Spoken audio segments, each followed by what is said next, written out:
haven't done healing stories in ages. So I decided that I would just give you like a remix, like a DJ of healing stories, because literally every week I have about, I would say about, well, hours worth of sharing of healing stories. I don't really want to get numerical, but probably on average 30 or so profound messages that women come to realize within themselves, that no matter if I teach it or if someone else teaches it or if you read it in a book,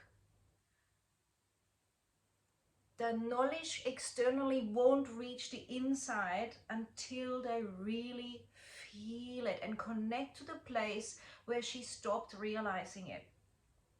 Yes, no, I don't have 30 clients a week. It is many women that I see, and each of them will have, like, you know, a variety of major learnings, sometimes 2 or 3, sometimes 20, depending on if we break them into sections or if it's just one big learning and one big recollection of where she lost her truth, where she decided it wasn't safe to be herself. And this is classic, okay? So this is really important, because I feel that we can go out there and learn and do courses. We can do all the reading, all the audio books, all the things that we want to do. But if we actually don't in that moment really go into a state where we are not in the intellect, but we're actually feeling and reconnecting literally to your cells, to your organs, to your breath, to your space, your silence, your ability to feel safe enough to then face any blockages and limitations, it's just surface. It's like, I don't know a great analogy right now, but it's like you've got a huge iceberg perhaps, and there's treasure on the inside, and you want to get in touch with that treasure, and imagine you're in the Antarctic or somewhere, and you just keep scraping, you know, a few centimeters off the top, and of course it snows and it builds, and a layer goes back on top, and then you scrape, and sometimes you scrape a bit deeper, and you start to get a glimpse, but it never really fully goes there. And even though you understand this is within you, even though you understand what you want, you're not really getting to it because you are refusing to dive in, forget the scraping, forget the you know, the blessing here, the fabulous book here, the awesome quote there, the you know, the fabulous workshop. These are all little steps, but if they are not really complemented with true inner dive, they won't last. I have just seen this, honestly, I have seen this since roughly my 20s. I've observed it, and now I'm feeling confident enough to really say it. The reason why so many people go to courses, go to India, go to retreats, do all sorts of education, and then don't change, because I see this. They have all these promises of change. They temporarily change, you know, for a week, for a month, if lucky for half a year maybe.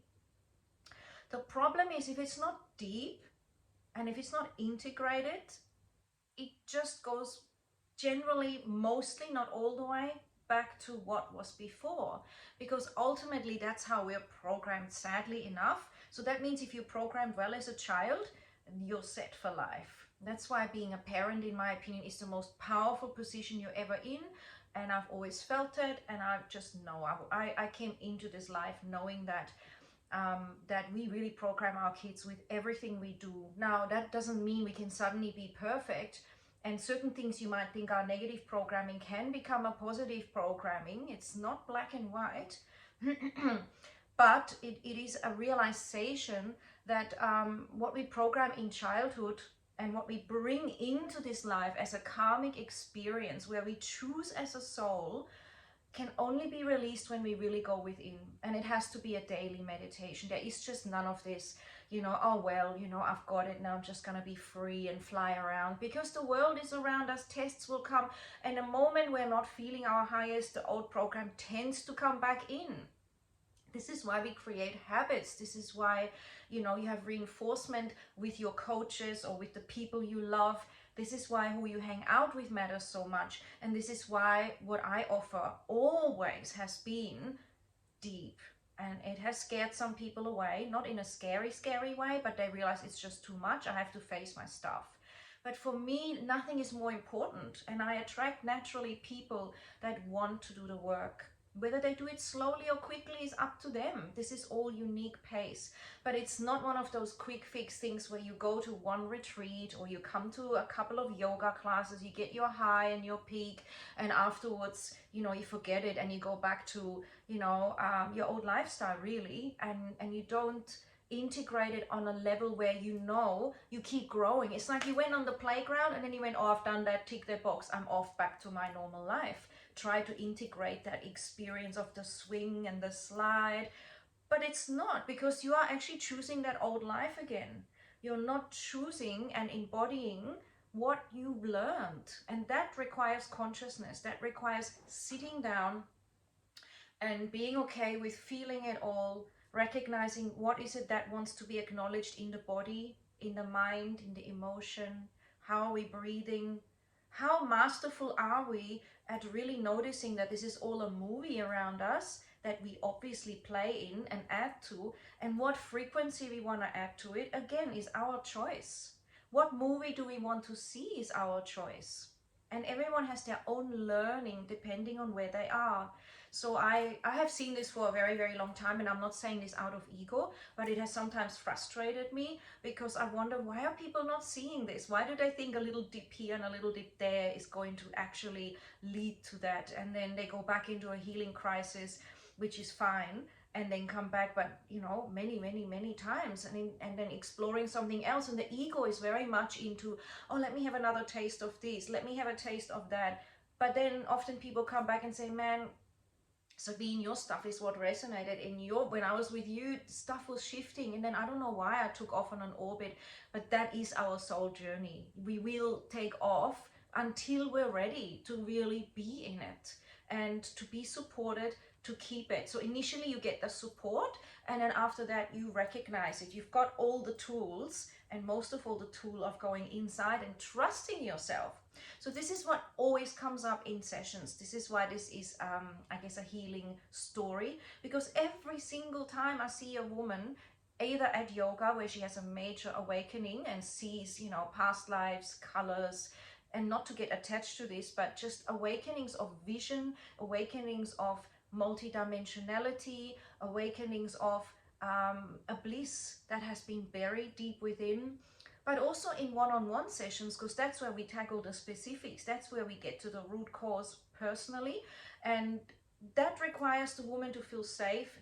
And I go into a very creative place. I just read her and feel her. I'm literally at that, and then meaning at that relationship level. And I always only see one, maximum 2 clients a day, max, because I really give it time before, after, for myself. All of this, I go beyond that pushing in and getting lots of clients and see you later. I prefer to, once they're very much there and they're unfolding and the session's meant to be finished, I know they're so open, and I ask, do you want to go into this next bit, because you've just really opened. And then if they say yes, we do yes. If they say I'm a bit tired, but I usually can tell if they're tired or not. So anyway, so the healing story that always comes up is, wow, that was never my fault. I did nothing wrong. I was perfectly fine. They were stressed and imposed it on me. I was actually doing cute things. I was actually a cute kid. I was actually just being innocent. And that, I know, if you're listening to this intellectually, that'll be like, yeah, what, so what? But when you're really in there and you're getting that innocence and that perfection of you and that interesting realization that everyone's doing their best, and of course they also suffered, your parents and whoever was raising you, there is a true liberation, because that has become from the unconscious into the conscious awareness, and there's nothing that can compete with that. This is how you have patterns of absorbing your pain, or ignoring it, or absorbing other people's, because it made you incredibly intuitive and aware of your surroundings so you would keep safe, and it turned you into an empath, yes, but you don't know how to switch that off and how to not feel everybody's emotion, because you program that it's safer to feel everybody's emotion. You program that empathy is what gets you love and friendships and recognition, which is all true, but not at the expense of yourself. So the healing story always comes back, by the way, every single time. I need more time to myself. I need to channel this for myself. And once I've done that, I can then be there if someone else wants me, right? Now that's also obvious to you, but when you're in that state and you are linking it to a mother or a father or a grandpa or a brother or a sister or some sort of a relationship or a past life, when you really do it, it's like a knot that was entangled that you are now seeing, and it just dissolves. And that can't happen through the intellect, because if it could, we would all be fine. But we would also constantly be changing, you see. That's why it's not safe, because how many thoughts a day do we have? I mean, a day, an hour. Oh, I like this, or I don't like this. Should I do this? Should I not do this? Oh, this is dangerous. Oh, this is safe. Oh, this makes me feel good. Oh, why did I even do this? If everything was following your instant thinking and whatever you believe, you'd be a complete mess. You'd be a complete wreck. One moment, you'd feel really good. The next moment, you're really questioning yourself. The next moment, you feel really bad and tired. The next moment, you think, wow, the world is my oyster. The next moment, you think, oh my God, I'm not going to even get out of bed today. I can't be bothered. And imagine your body instantly responding to that. That would be shocking. This is why the unconscious is programmed, and when you program and lock that in and heal whatever is blocking you, you start to move differently. And that's not easy, because if it was, people would program you more than they already are, by the way. You're already highly programmed, and also you would be able to just keep changing. You need to be serious. This is a serious thing. This is your life. So when you sit and you decide, no, I want to release my self-doubt and why I self-sabotage, women always come up with realizing, I'm free to do what I want. I'm loved. I'm safe. I have my own unique expression. That was their stuff. That was me in a situation to learn to stay true to myself. That was me remembering that even though someone traumatized me, I can move forward. I don't have to keep attracting that or holding that or limiting myself with it. Wow. This is all logical, but women often say, oh, I never knew it would go there. Wow, I'm surprised it went there. This is incredible, because we are not that predictable. It is a deep, convoluted, interesting healing journey, and the biggest part is be present to yourself. Every single woman I've seen has always been supremely different in the way she goes there, the way she perceives it, the way she clears it, but the lessons are always extremely similar. And that is really meeting that point, really realizing the innocence and the beauty of who she actually is, and then integrating that through the timeline, bringing it into the now, and feeling that layer by layer. I mean, you've lived what, 30, 40, 50, 60 years. Every day has been a program, and every day has been a reinforcement of perhaps some many programs. Every single day you're running that like a groove in your neurology. So it is going to take time. There is no, fast pill, give it to me now and it's done. It doesn't exist. If it did, it doesn't even make sense. It's like you don't plant a seed into the ground and expect it to be a tree and give you the fruit. But why do you expect this of yourself or from somebody else? It is a journey. It's like falling in love with yourself and loving that healing journey. And I always create the safe space, and women always say, oh, this was so easy. I feel so safe.